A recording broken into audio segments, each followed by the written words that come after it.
Hello, what's up guys? Yun, ang project natin ngayon ay ang pagandahin at papormahin ang ating Bansi. So guys, nagpakabit tayo ng stepboard dahil unang-una mapapakinabangan ng gusto ito sa pagsakay ng aking mga anak. So yun, dyan sila matatapak para hindi sila mahirapang sumampas sa loob, alright? So yun guys, no, ang isang sasakyan ay para din nating mga asawa yan, pinapaganda at inaalagaan, di ba? So yun, ito ang aking project ngayon.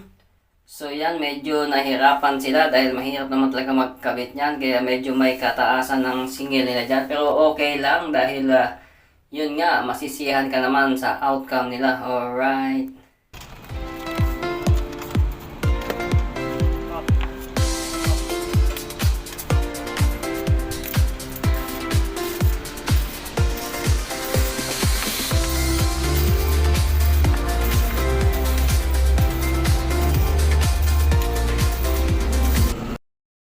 So, eto na, malapit na nilang makabit guys. So, hindi lang dagdag forma ito, kundi napaka-useful din para sa aking mga anak sa pagsakay nila.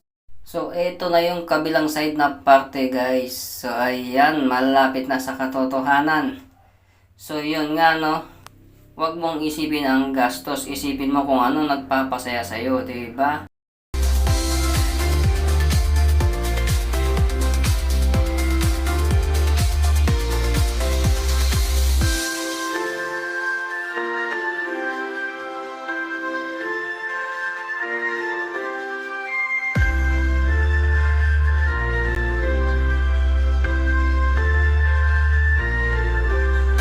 Eto guys, natapos na rin. Sinampahan niya, tinesting. Ayun, no, matibay siya. Okay, so bye-bye.